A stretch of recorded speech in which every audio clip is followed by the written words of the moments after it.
Hi, everyone. Welcome to Always Be Reading. I'm Chantel, and tonight's episode is Books with Friends, where I read a book with a friend and then we talk about it. So I'm so excited to be joined by my friend and my nephew, Nathan Herbert, for a deliciously deep dive into Butter by Asako Yuzuki, which was translated by Polly Barton. This is a novel that left me hungry in more ways than one, and I can't wait to understand how it left Nathan feeling. Now, Butter was published in 2017, and it was inspired by a real-life case in Japan.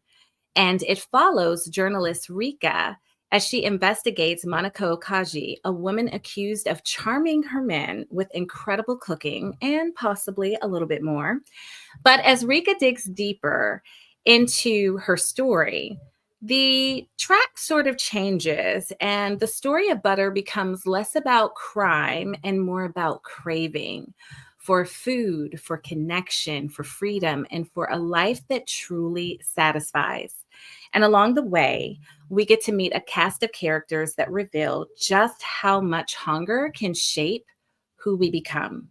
Now, if this is your first time joining me on Always Be Readings, and especially on Books with Friends, a big welcome to you. Please like, subscribe, and hit that notification bell so that you don't miss any of my bookish content.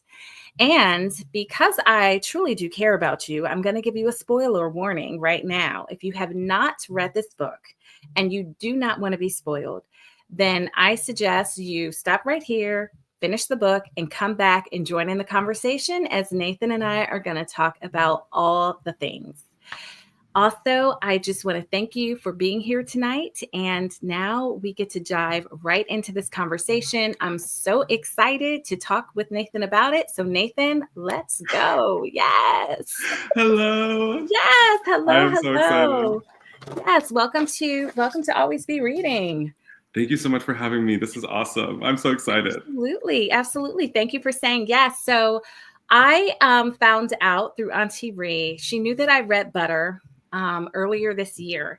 And she said, "Oh, Nathan's reading that book." And I was like, "Oh, I have to talk to him about it." So I'm so glad that she mentioned it and that you said yes and that we are here tonight. And there's so much to talk about. I don't want to even waste any time. I want to know, Nathan, how did you come to have this book in your life? Like, how did you meet this book? I think that first of all, this is beautiful. This is just like beautiful full circle moment. When I first moved back to DC, I was like, I am going to be on my grind, like in terms of like, I'm going to read and I'm going to like work out and be consistent and do like a little bit every day. And so I was like, let me go to a bookstore and be like cute and stuff. And so I went to Solid State Books and I was like, I'll just look around. And, but I do have this thing where I'm like, I've listened to my soul and like, where is it calling me to? And I saw Butter and I was like, that kind of looks kind of cool. And then I read it and I was like, okay, like, yeah. So I was like, I'm going to buy it. Like, why not? Yeah. Like, let's give it a try. And then I like started it and I think I got like the first chapter and then like I took a long break.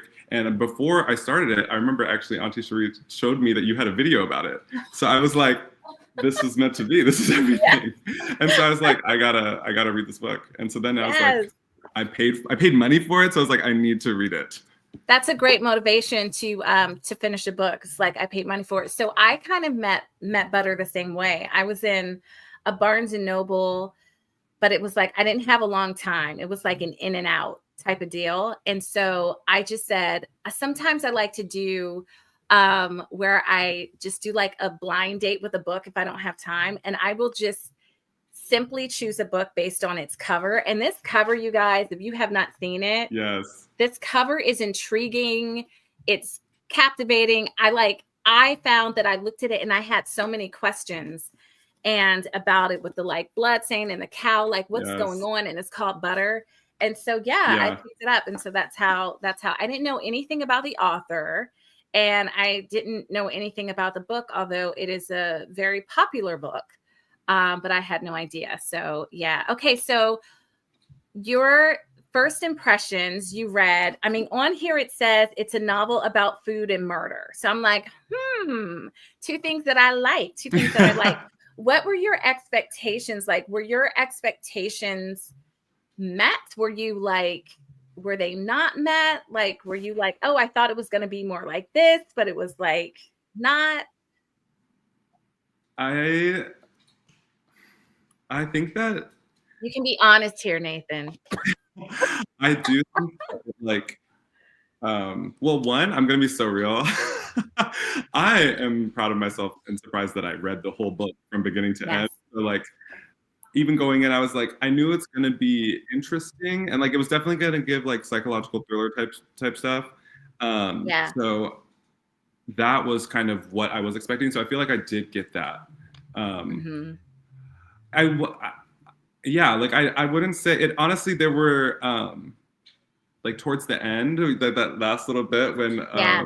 I don't know if I like can get into anything right now, but Yeah, go like for it. when Reiko kind of like just like does Yeah. that little thing, I was Yeah. like, okay, I am genuinely surprised right now, and Mm-hmm. like I would like to know what happens. Yeah. Yeah. I was not expecting. I was expecting more, I think, murder, horror, like it being Mm, more crime centered, like yeah. maybe a little gory because of Mm, the cover and because it's yes. like food and murder. And when I was reading it, I was like, oh, this isn't it, we're not going down this road, right? It's not doing that. So I'm like, okay, that's okay. Um, I I wasn't so I was it wasn't even disappointed. I think that like I understood, oh, they're selling this book, right? This is gonna sell this Uh, book. yes. Yeah. But to me it was um a little disingenuous as to like what the book Mm, really is about because it's really less about the murders, right, that yeah. Yeah. happen, and it's more about, I think, becoming. Mm, yeah. Yeah. Rika's Yeah. becoming. And so once I switched to that train and I Mm, switched my expectations, then I was able to like rock with it a little bit better. But yeah. I had to switch. I had to switch my expectations. No, I can definitely see Yeah. that. Yeah. And I think that like the negative reviews that this book gets, it's one of it is centered around like I thought it was going to be more murder, Ah, thriller type of thing, yeah. and and it wasn't per se. So for those of you all that are listening, I know Cherie, my sister's listening, and she doesn't really like horror books. She will not pick this up and read it if it's like horror or murder. That's not her thing. It actually isn't that, Cherie. So I think you would like this because it really is more of, like you said, like a psychological kind of I think in depth Like look. I think like between her and Monaco, like Yeah. I think that could have been maybe I will okay, if I'm gonna be like a little bit like Yes, real. we can. We can. I do kind of wish that it was a little bit more like it was still really good, but I Yeah. think their kind of like psychological mental warfare I think could have Yeah. been even more like veiled or like kind of like smarter, Yes. like you know what I mean, like how they Yes. spoke to each other. Sometimes it did feel a Yeah. little bit on the nose, and I was like, could Yeah. we spice it Yeah, up a I little? I think that too because I think so Rika meets Monaco in jail. Um um and because she's, being she was convicted for murdering these men. those were the parts that most interested me, their Yeah. conversations. And I found myself like wanting more of that. And I loved the way in which she played with Rika. It's like this toying. Yeah, yeah. And having her at first like go on these like wild goose chases, but the impact that it had on Rika and her becoming and her kind of like picking at her world, which Yeah, is what I yeah. really like. So you know, in a sense, what I thought was really interesting about Manako Kajii and Rika's relationship is that both women were in a prison.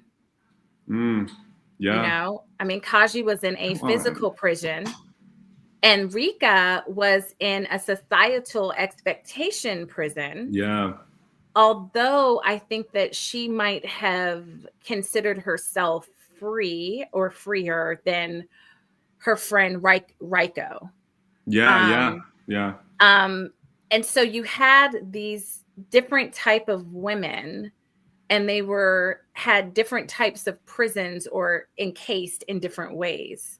And so I was really interested in that dynamic most, I think, in the story with that. Yeah. Yeah. Yeah. I would say and this is like, I think where I can kind of agree with you, where like maybe if I did have expectations, they could have been like met a little bit more, I think, because if I had to choose between like a character relationship that really was like interesting to me, I think towards the end of the book, like, and maybe like this is me being like a little bit like of a homosexual, but like I was like, okay, what's up with like Rika and Raiko, like, and like, I don't know. I guess there was like a little part of me that was like, are they gonna like kiss or something? What's gonna Yeah. happen here? As far as like, oh, their chemistry. Yeah, Yes. their chemistry. And I was like, Um, yeah, yeah, yeah, I feel like that is I feel like that is an interesting point. It's definitely something that I think was like in the air for us to yeah, wonder about. And I feel like, you know, Raiko was or is a foil to Rika in a way where Raiko is this, I'm choosing a very traditional path. yeah, I'm not going to choose to pursue my career. I'm going to be the perfect housewife and, you know, have the family and live in the manicured suburbs. And that's what I'm going to do and be.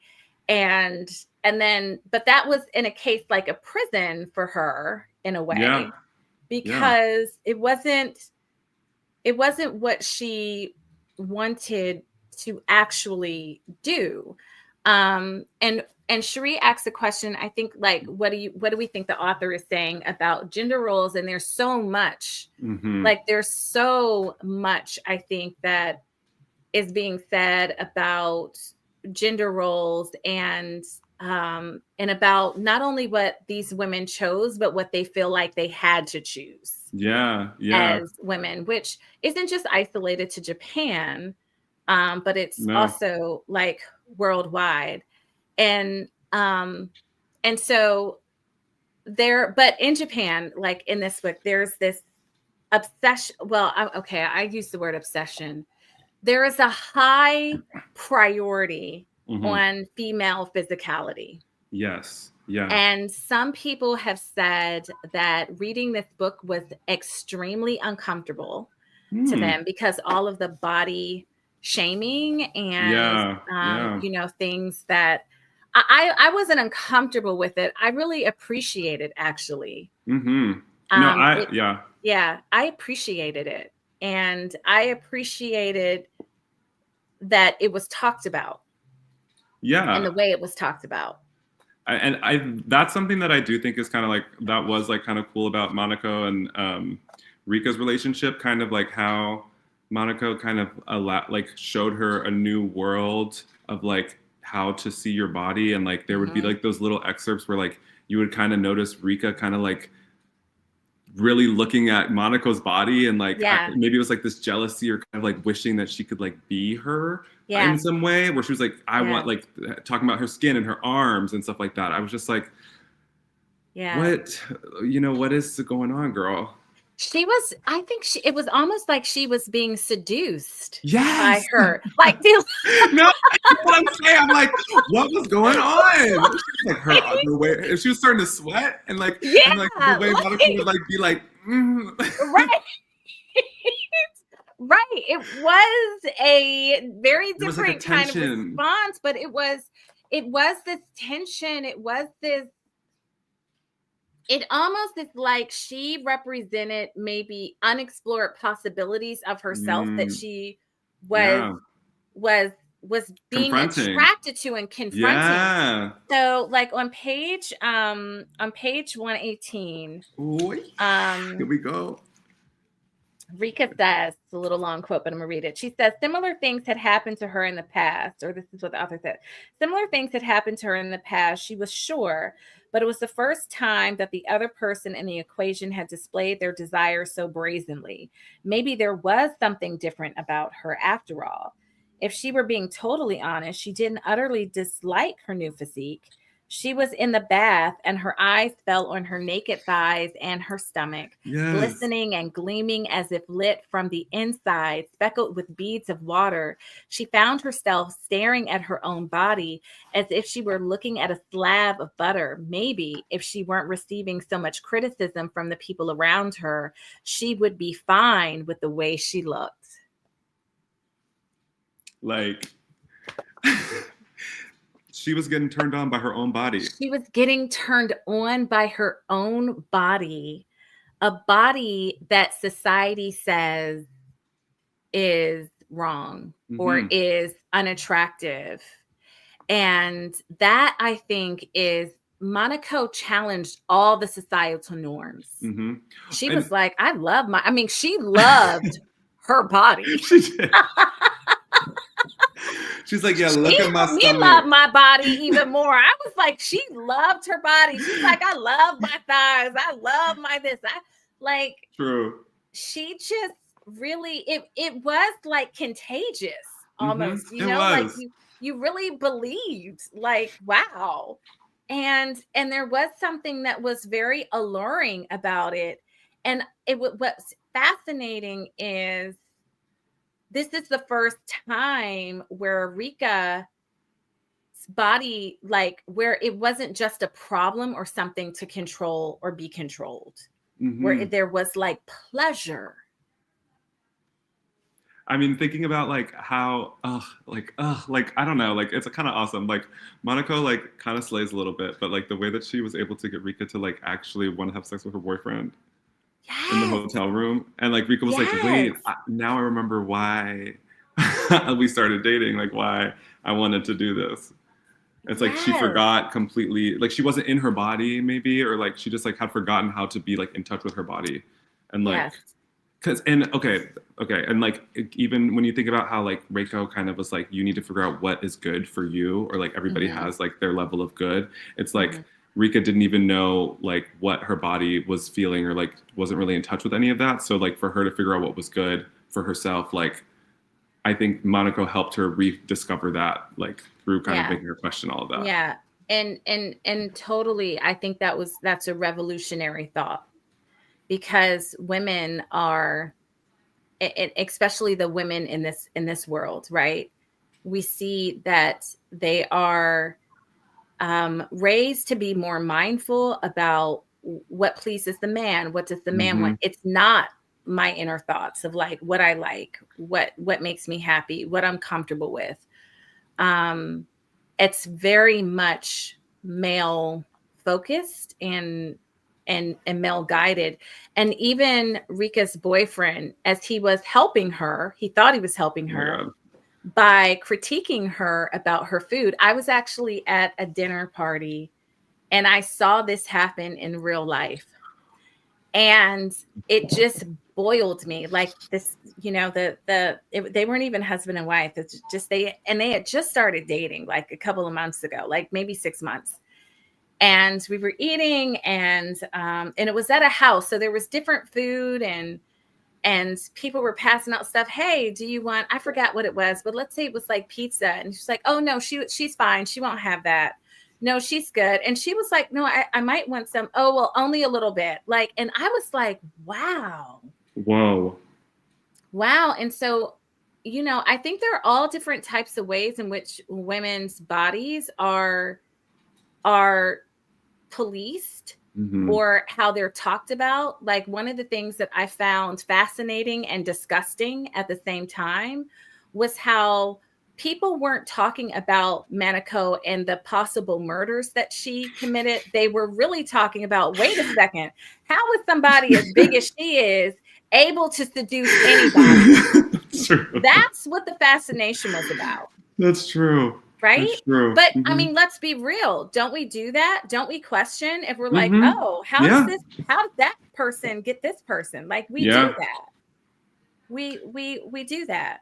And I feel like that is what causes so much like of the discrepancy between finding their true partners, is because so many people are like worried about what the world will think of their partner and then like determine about them. And like they feel like, I feel like there's this pressure where we are supposed to like, date within our class, whatever class that might be, and so like if somebody sees you in a different class of conventional beauty, it's like, how is that? Then there has to be something else giving, even though maybe for that person it's just like, actually this is full 100% attraction for me, but because of like the shame that I feel from like society, I feel like then that is actually, there's something wrong with me for liking this.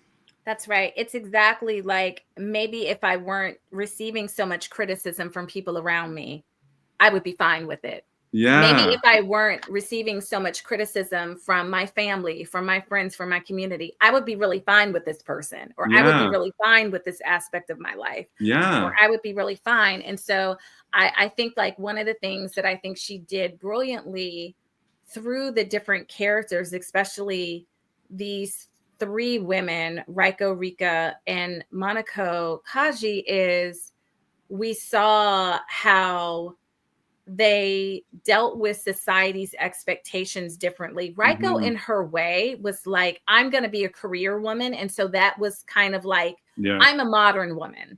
I'm already breaking free because I'm modern. I'm going to pursue my career. I'm not putting like husband and babies, like I'm not prioritizing that. And I want to be taken just as seriously as a man. Within this realm of journalism, which is a male dominated space. And she was definitely trying to like find her space, which is one of the things that led her to want to pursue, to investigate this case and to get this, to get this article. But still, she was motivated to prove herself. Like, I can be like you to others, to others.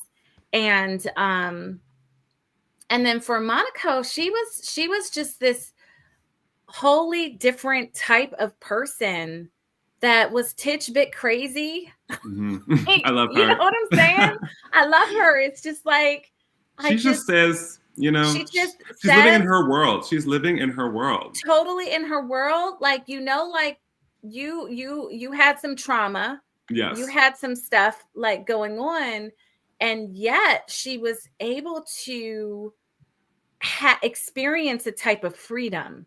And I think that freedom was so attractive. Like, that's that hunger, that she, Rika discovered, like, I am hungry. Both, she's like, I'm physically hungry.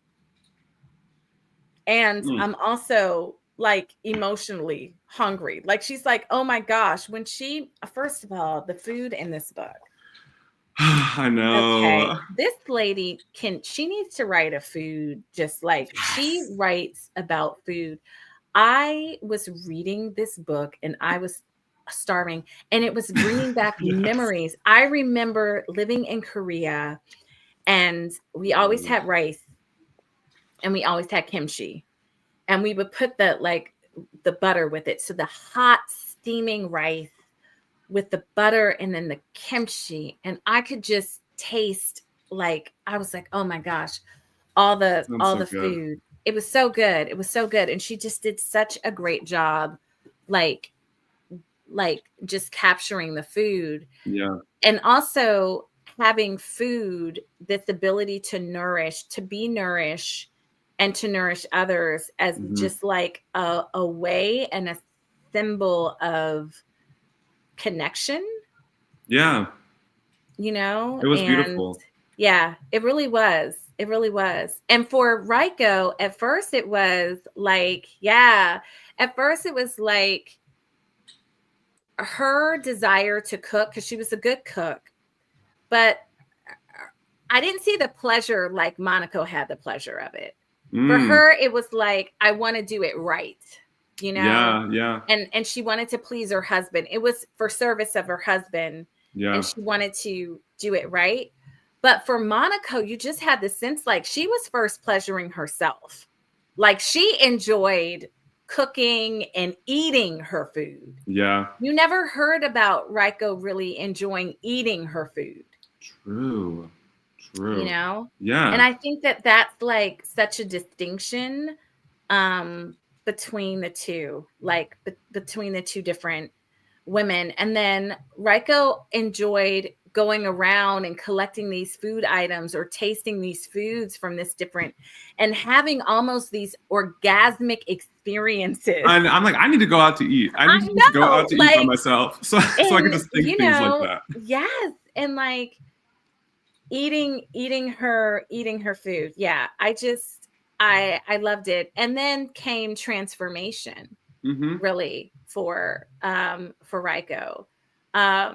So I want to talk about her transformation for a little bit. Okay. It was subtle to me. Okay, yeah. It wasn't a dramatic awakening.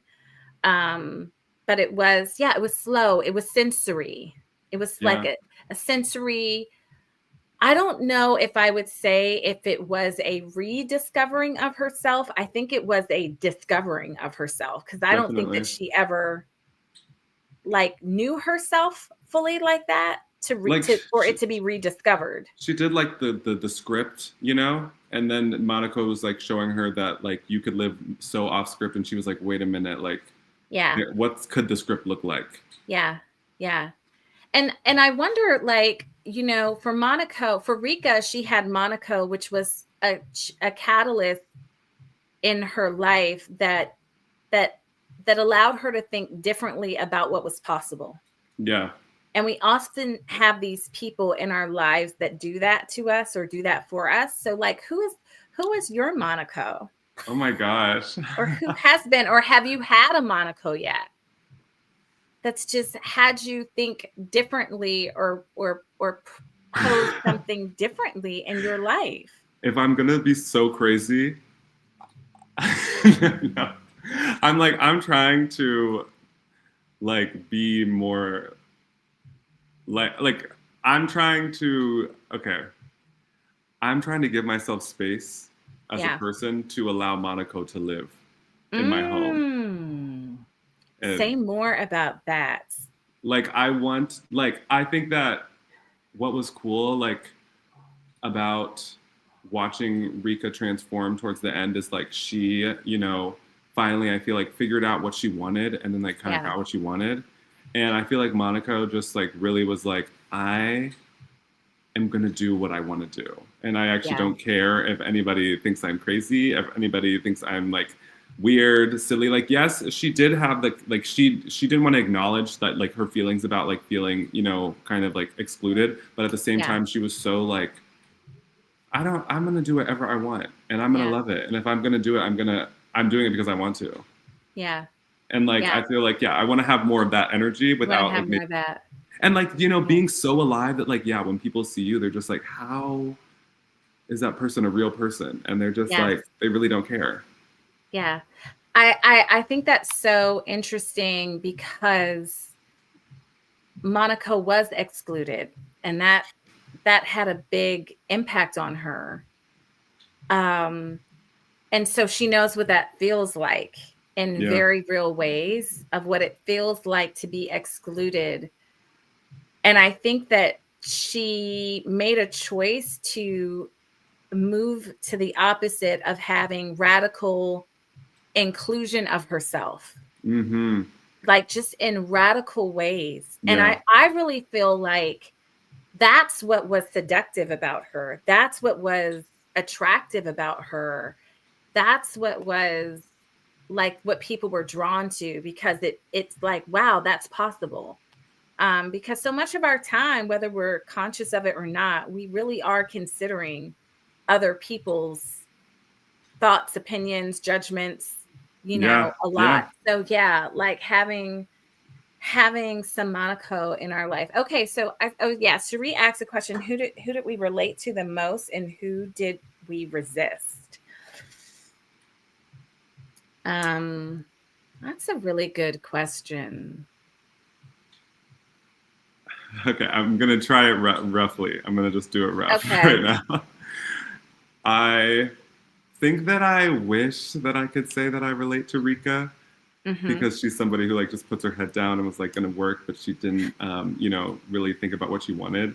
But Yeah. I feel like, oh dang, unfortunately, yeah, like I feel like I really relate to Reiko in the sense of like, I think she just kind of like, she had goals and stuff like that, but then she kind of did just let like the her everybody in her like life kind of just move her around, and Mm-hmm. like she wasn't even really there. Like she was just kind of Mm-hmm.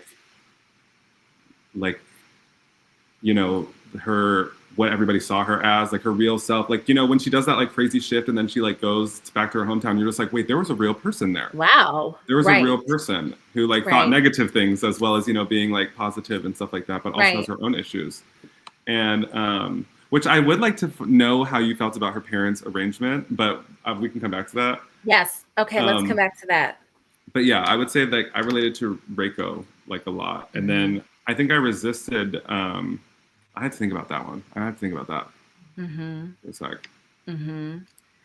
I would say that I definitely see in my younger self. So when life got to be serious and there was more things risky, like when I was becoming an adult, I definitely saw myself relating more to Raiko.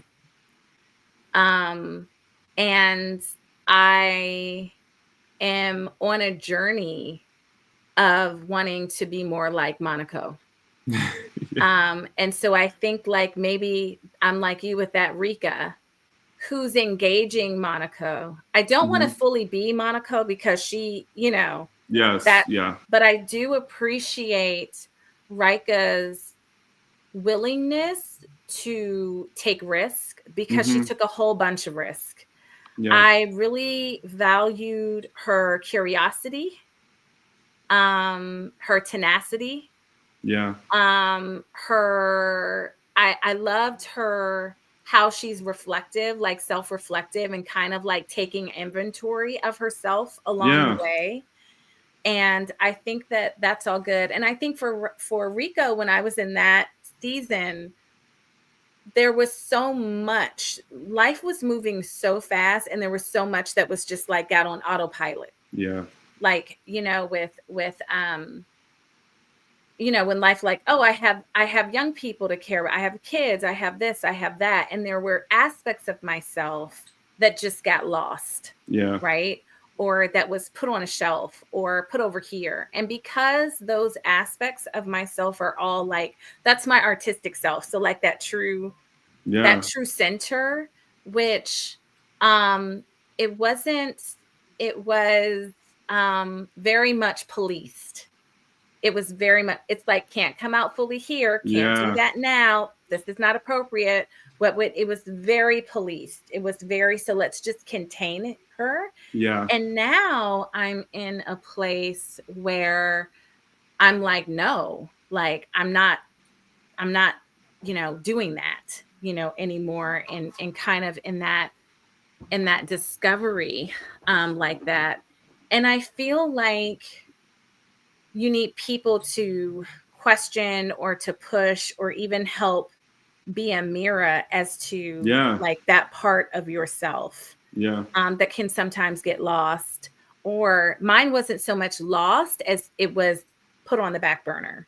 Yeah. It was put aside. It was very intentional, for me. Yeah. You It said, was wait a very minute. intentional. Wait a second. Yeah, exactly. And so who did I resist? I think that I, um what's interesting is I resisted Raiko. I did. I think maybe because I'm reading her in this season where I'm already in like this place, and I'm like, I could tell from the first time I met her, girl, you are not happy. Yeah. I could tell. Yeah. I could tell.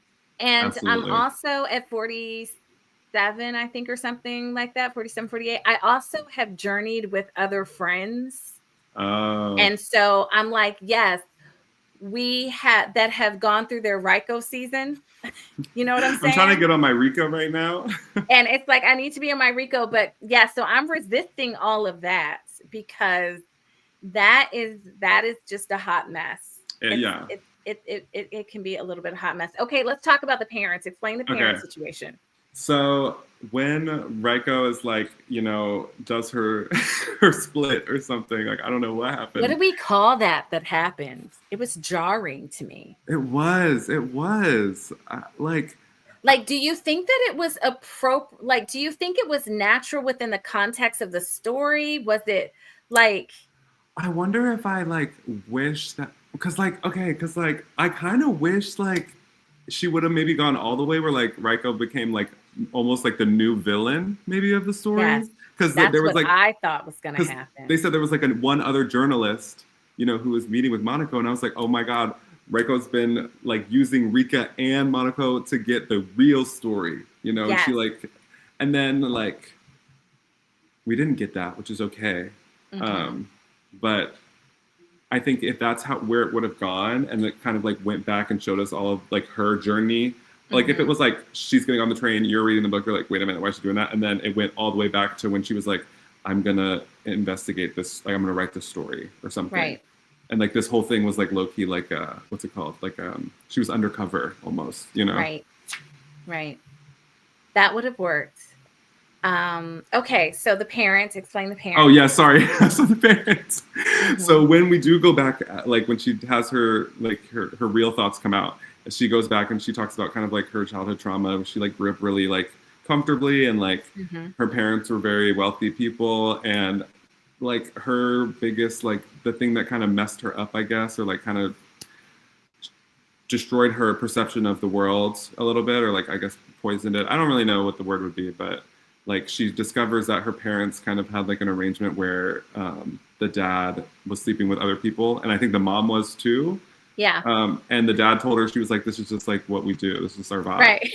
And she was like, you're a whore. So you guys are whores and you're going to hell. What you were doing. Right. And I'm judging all of it. Yeah. I was like, damn. And she's like, I'm actually never going to speak to you again, and I'm going to take my dog. Right. Right. Okay. I didn't know you were like that. Honestly. Especially, but I mean, that is a lot that happened. It is a lot. I guess she was 12, so maybe yeah. Yeah. And it's crazy though. It's crazy how you could learn something at 12 and still be an adult, but think the same way you did about it as your 12-year-old self. Yeah. Well, because I mean, she was traumatized. Yes. That was a traumatic event. Kids are traumatized when they accidentally open up the door and catch their parents next. So if that is traumatizing your parents, right? Yeah. That should be doing that. If that's traumatizing to a kid, yes, imagine how traumatizing it is for your parents to just be like, I get around with other women, and so does your mama, and that's how we make our marriage work. When we just, and it's not even it was I actually am in love with one person, right? Yeah. It wasn't even here's this, it just he wasn't having an affair. It was just this is just what we do. It's just what we do. It's called a very open relationship. It's called making it work. We figured it out. This is how we make it work. This is what works for us. Who do you think she blamed for that though?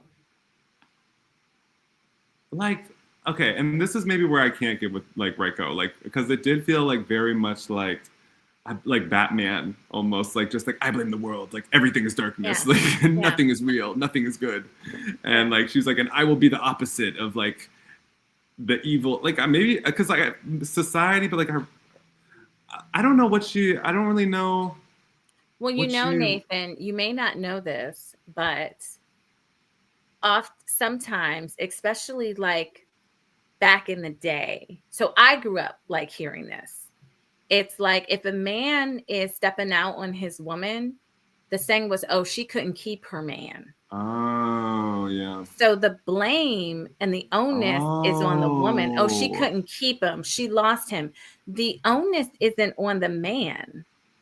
And Oh wow. so I wonder if like there was some internalization of her mother's failings, what her mother wasn't able to keep. Yeah. What did her mother do wrong? Did she not keep herself up? Was she not pleasing? Did she not cook his food right? Did she not do all the things? So when she grows up, right, she's focused on being the perfect wife. Yeah. You know, and I actually like her husband. You know, like I mean, I thought he was better than he was nice. Rika's boyfriend. Yes. Much better. I think that there's stuff for her to work with there, but I Yeah. think she was like, you know, I just wonder It gives who like she blamed for that. it. Well, with her husband, I feel like it kind of gives like he's like too nice for her. Yes. And like he doesn't deserve her maybe a little bit, like if I'm being really terrible about it. But I think like I can see how she would blame her mom for like the or like or maybe it was also kind of like her parents, like because they worked a lot or because they were like really busy people, and like so she really like wanted to be like that mom that could be there for her child, be present. And, yeah, like right. And so she wanted to raise the child that like and show because it like her mother was ambitious too. Yeah. And so I think that like her mother was ambitious. Rika's mother was ambitious as well in her way. She was ambitious. These were ambitious women, and I feel like Rika has ambition in her. We see that. Like we see it come out. Yeah. But it was ambition that had a box over it. Like she put her ambition in a box. Yeah. And she channeled it to this, I want to be the best domesticated, you know. And I think you're right. I hadn't thought about that in the sense of what that culture of ambition and pursuing and drive and being, you know, trying to have it all, right?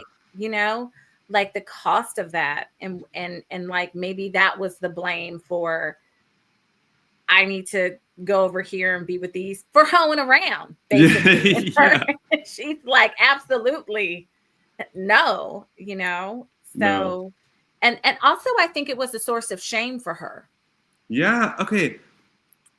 Like, so it wasn't something that she was able to accept. Like, okay, my parents have made this decision to live their life this way. I don't know if she ever like accepted that. It just was a huge sense of shame, I think, for her.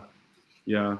She feels like, honestly, like now that I'm thinking about it a little bit more, she kind of feels like that friend that like you have that like one day you like are talking about something and then you like kind of realize you're like, oh, like you're like a lot more conservative than like I originally thought that you were. Yeah. Because like when she starts having all of these opinions, I'm like, I thought you seemed kind of chill, and like, no, she has a lot of like, where did this come from? I wonder, like her home. I think that maybe when your home life, well, one, her parents' open relationship, because I actually have known like two people whose parents were had an open relationship. However, and that's just how they've always been. However, in both of those situations, it was a known thing. It was not a secret. Yeah. And so, and the way in which I mean, it was weird for me, but it wasn't a secret for me. So I knew that it. And so And it was weird for me in the sense that it was different from my Yeah. norm.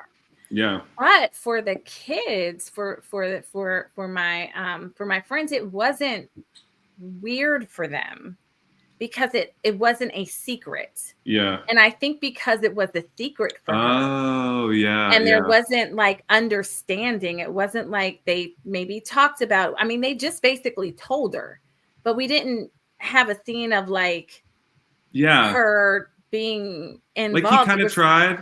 secret. Yeah. And Yeah. she just at that point was like, He oh was like, and no, I hate like you, and I actually never want to speak to you again. peace. Like 11 years Like, old. She's like, actually, you're ex out of my life. that's right. Out of my life. And that's it. Like Can that's how she was. Yeah. Can I ask you a question Yeah. that's different from this but Yeah. but I've been thinking about it. So there's that, because you said earlier, you were talking about how Rika, like, you know, was still writing this article to prove herself, you know, to the man and prove that she was worthy of, like, you know, getting the position. Mhm. And so what did you think about her deciding to finish writing the article after, like, because she's like, gets to this place where she's like, you know, I don't really know, like, if I'm going to finish the article anymore. And then she has like that talk with her boss where he's kind of like, Yeah. I don't want to say he like tries to convince her to do it, but I just felt like I was like, well, isn't this kind of going against, like, yeah, what did you think? So I have problems with the back half of the. Me too. And that's one of them.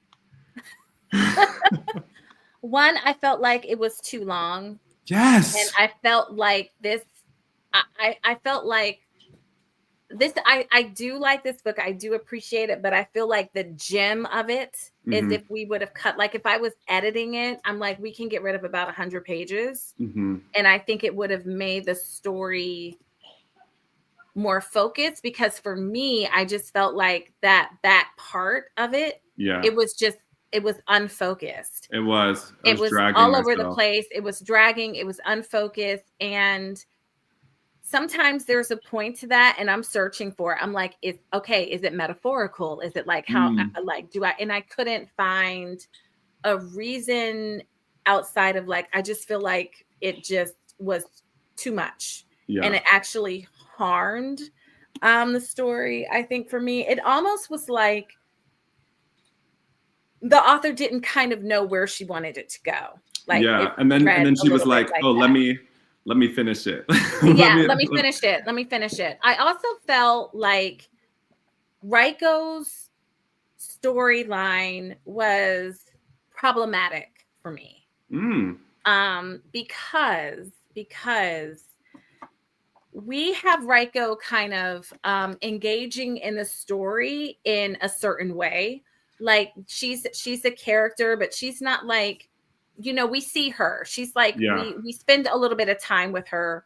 Riko gives back. And then all of a sudden, it's like, boom, switch. And it becomes really about her. Yeah. And it's jarring to me. Yeah. And I'm like, why are we so focused on her story? It's almost, it was like a book within a book, or a story within a story in a sense. Yeah. Like it was a switch. Like she became, you know, the protagonist or the center. And so I was so confused, and I didn't see a reason for it. And so it's not that I didn't find it interesting. I just wish if that was going to happen, that we would have had more of a build towards that, like in the from the beginning. Like we discovered that the book was actually about Riko the whole time. Like that's what we're learning. Yeah, or like something, could have happened with that. And so by the time we get to this point that you're talking about with Rika, with Rika and her article, I'm like, girl, I don't care what you do with it. Right. That's how I'm feeling. Because I'm like, wait a second, what? Like, I'm like, okay. Oh, now we're back to the article. No, right? It's kind of like we took like, and now here's a commercial break. Yeah. You know, that's what it felt like reading. Yes. Oh, we're doing this long commercial break for Riko's like meltdown and her life and all the world. Stuff. It's like, you know what it's like if you have like a friend who's having like a crisis, and she's like, I'm, you know, talking, you know, you're sharing, like you're sharing your stuff. And then another friend jumps in and a totally different topic. And it like makes it, it's not about you. Sit down. What are you doing? Yeah. Like, that's what I felt. Like, I just didn't see the point of it. I tried to. And then I really try to see the point of that. That part was problematic. Okay, continue. Sorry, continue. So to answer your question, I feel like I did not have an emotional catharsis that I wanted to have with that decision of the article with Rika in the article at the end. Yeah. It fell flat to me. Yeah. And I think that so you know how you finish things in different ways, or like, I could have done that. I would have done that. Yeah. I felt like me doing more of that. I think that she didn't have enough agency in that decision. Yeah. And so when her boss is like, you should do it, I would have liked, okay, I'm hearing you, but I would have liked to have known that decision was wholly her own. Mm-hmm. And I didn't get that. Yeah. It felt like she was influenced. Yeah. And I didn't want that. Yeah. And like, I think maybe I'm like, if I'm playing devil's advocate here. Yes, please. Like, maybe it kind of, and this is what I liked about the ending. And so maybe this is what she was going for. But what I liked about the ending, and I think what I would have appreciated when reading this, is like, if that whole back section after she published the article was like, had one page that said like epilogue or something. Yes. Then I could have been like, okay, I get it. Like, the story's done, but like, this is what actually happens in reality. Yes. And like, that is such a great point, Nathan. I wish that there's editing in your future. Like, such a great point.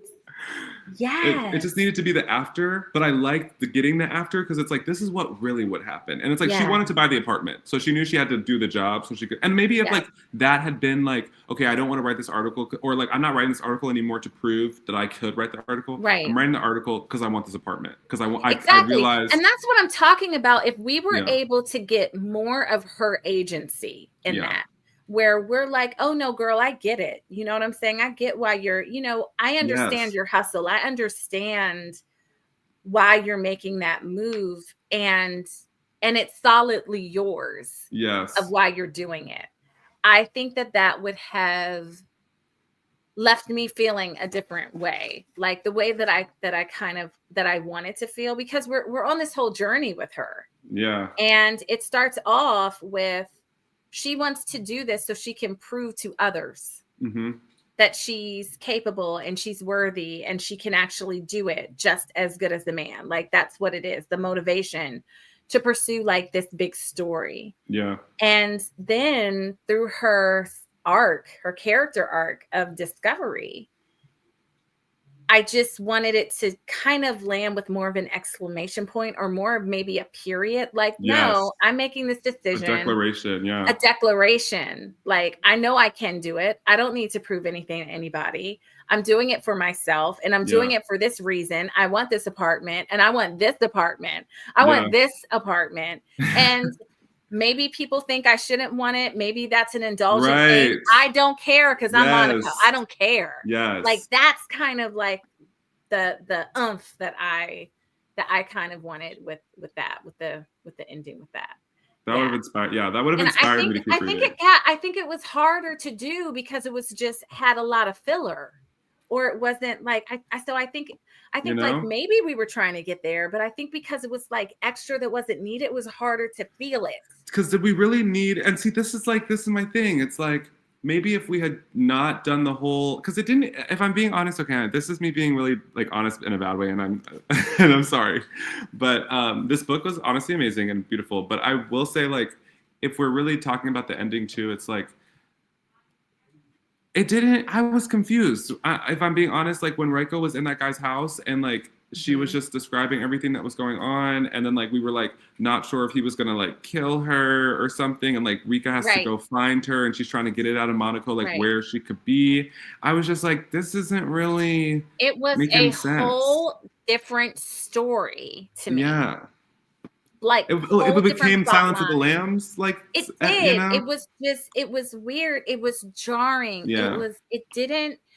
what it did is it pulled me out of the world that I was in that she created. Yeah. And when Yeah. and when something pulls me out where I'm like, wait a second, like it just isn't, it's I feel like, sweetheart, that could have been a whole different book. And I would have read it. And I would have read And I that would have book. read that book. I would have read that book. But I think it's like a whole different book. Yes. Maybe it's a short story. Maybe it's a Yes. short story. Maybe little novella. Maybe. But like it got in here. It's like when she was writing or something, it's like the character Riko just overtook at a certain point. Riko's like, wait, I want to talk right now. Like, right. It's my turn. It's my turn. And then this is going to happen. Then I'm going to go missing. This is, like, what is happening? She's like, I'm going to cook for this man. What is the point? Right. Like, and she's like, because it's like, okay, she's jealous of Manako too. So she's trying to prove that like anybody could like, which like, okay, like cool. But like, Rika's doing that. Rika's doing that. It really should have just been the like Manako and Rika. That's to me what it should have been. Like clean, like that. But see, I think she was also trying to do a Rika and Riko like relationship type thing. Yeah. And it was like, but it wasn't. And here's the thing, it wasn't giving love triangle. And I think that is the only way that it really would have worked if it was giving like triangle. Oh, where it's like Rika and Riko and Manako are all, and that's what, like, you know, when we find out she's also been talking to Manako. Yes. That could have given me love triangle where it's like, oh, they're all three actually connected and we didn't know. But it really just felt like Riko was just like trying to like still have a relationship with Rika, which, okay, this does go back to kind of like there was this theme too where like Riko was like kind of jealous of Rika's relationship with Manako, you know? And so like really, truly the only reason she met with Manako was to get Rika back or her Rika back, you know? It was really weird. Yeah. and the men, like one of the things that I found very interesting is the men disappeared into the background. Like they just kind of disappeared. Yeah. In a sense. I don't know.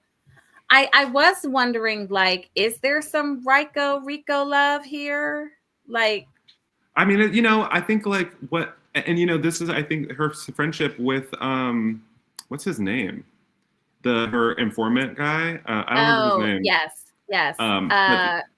Yes, I know who you're talking about. Yes, you know what I'm talking about. But like, I really liked and this is something that I like, I'm not going to say I advocate for, but like something that I think I like am passionate about is like kind of the exploration of like friendships that have like recognize that there's like this like attraction or at least this kind of like the relationship, like romantic undertone or tension, like a romantic tension within the relationship, but you guys are both just making the decision to be friends because you like each other. And that's like the basis, the foundation of the relationship. And so like with the Riko and Rika thing, it's like, okay, like the king and the queen, like they love each other very deeply. And like, they have that relationship. And then she also had that relationship with the informant where it was like, like when they touched each other and like they were brushing and feeling some things, you know, I was like, but then I was like, okay, but I like that you just made them friends because that I do like that she, and didn't just like, go right there and jump into like relationship. You know? I do like when that happens. I think that there's a lot to explore there, and it keeps that tension kind of percolating. I really did like the informant. Yes. Yes. I would have actually liked more of the informant, like more backstory, just more. Yeah, I would have liked less of Riko and more of the informant. Yeah. And also like the backstory of how their relationship came to be. Yeah. And also flashbacks to that would have been cool. Yeah. And also like, was he part of, because he's a male in this business, was he a hindrance to her sense of like, was he a crutch? Oh yeah, you know? Or was he like, I would have liked that. I would have liked a play on that. Yeah. Oh my goodness. That's good. Oh my goodness. Okay. We are like, I can't even believe it's been an hour, which is crazy to me. This is not, This is not. This is There is so not. much more. Like, that is so crazy, actually. I love that. There is. Okay, so we're gonna end with this question. I want to know how butter has changed, challenged, or expanded how you understand yourself. Oh, whoa. Okay. Um, okay. I will say that. Okay, let me use my brain. I'll say the first thing is that butter, first of all, honestly has changed my relationship with food and like how I look at food and like making food and like yeah, the experience of like cooking for myself and eating and like literally the way that I think about food. Like when I think about what I want the food to taste like or like feel like, you know, in my mouth. Like I had never thought about that before. And then like reading the stuff in this book like kind of expanded my vocabulary around that. Yeah, and then also like just it's you know it always comes back to girl, just do what you want, like just do what you want to do and like remember and then and it was like I don't know and it was like also just her getting that apartment, it's like she just community community like it's everyone cares and it's so important. Yes, I thought about that too, Nathan. I think that what it didn't, I think what it reinforced, I would add that what it reinforced is it reinforced the importance of community and of collecting and being collected, you know, by people. And how your space, no matter what it is, what shape it's in, how small or big, how your space is designed, like it needs to be able to nurture and be a space for community. Yeah. And it also really did make me want to, and I'm not there yet. I'm not there, but to move slower in the enjoyment of nourishing like myself and nourishing meals. And I just like the slowness of it and savoring. And I imagine myself one day going slowly through grocery stores or markets. And not the mad dash that I do now. It's like, the mash, but like moving slowly and discovering, like when she's like, oh, but try this butter. Like just the different butters, like one thing, but it's like, try this butter, try this one, try it this way, you know, that kind of thing. I really, there's something to be said about moving slower and slowly, like through your life. Yeah. Okay, last question from Cherie. What we're reading now. So Nathan, are you reading anything now? I am reading something right now. What are you reading? This book was given to me by Linda, so shout out Linda. Okay, shout out to Linda. Okay. I'm reading The Einstein of Sex, which is like a biography kind of about Dr. Magnus Hirschfeld, and he was like a contemporary to Sigmund Freud, who also had his own beliefs about gender and sexuality, and actually was like a pioneering voice in that in Germany during the same time. But a lot of his work was destroyed during World War II. And so this book is kind of like bringing us into his world and like his research and stuff like that. So I'm loving it. Okay, The Einstein of Sex, nonfiction? Yes. Okay. All right. That sounds cool. The Einstein of Sex. I will leave that in the show notes below so that people can check that out. And I am currently reading another Japanese novel that I picked up randomly. It's short, but it's so interesting. It's horror. And I don't really read this genre. It's called, you will like it, I think. It's called Strange Houses. Oh, that's good. And it's Strange Houses, and it's all about like this architectural design. So you see blueprints of houses, and there's like something terrible that happened, and you're figuring out like what happened and through these blueprints. It's really, it's wickedly interesting how this is done. So I'm reading that. And I'm also reading Parable of the Talents by Octavia Butler. Yes. So that's yeah, and Beloved. Those are my three. So Whoa, yeah, those are my three that I'm working on right now. Yes. that's Well, awesome. thank you, Nathan, so much for like this has been I needed to talk about this book. Like Yes. I now feel like I can I needed to talk about this book. She has another book coming out. I cannot remember the name of it, but it's coming out in I think the spring Oh, 2026. I will also leave that in the show notes. But I'm definitely gonna, read more, check it out and check her out. So yeah, so I will leave that too. But I just want to say thank you all for tuning in. Thank you for those who were able to chat with us for chatting. This has been it's been a delicious hour well spent. I love it. It's been a delicious hour well spent. Nathan, I love that you're doing the things that you're like, I'm going to work out, I'm going to read a little bit. Like, that is so good. Remember, reading is medicinal. So, Yes, I love always that. do that. And for everyone tuning in, if you have not done so already, please like and don't forget to subscribe to the channel so that we can Yeah. bring you more bookish content. And we would love to know if you've read Butter, what are your thoughts? Do you agree with things we said? Do you disagree? Who was your favorite character? I love the question, like, who did you find that you were resisting? I love that Yeah. question. We can continue the conversation as we move forward. And I have a Substack. I'm going to leave that link below because I wrote my Substack, which is Always Be Reading. I write letters to literary characters, and so I actually wrote a letter to Rika. So I will put that in it below. Oh yay, Cherie, you will read Octavia. Yes, do read it. Do read it. That one you will love. So that's all for now. Montaigne, as always, the wonderful producer. Thank you so much for making this all happen. And until next time, you guys, you know what to do. Be sane, be well, take good care of yourself. Visit a local bookstore, an indie bookstore, and support them. And as always, stay reading. Bye, guys.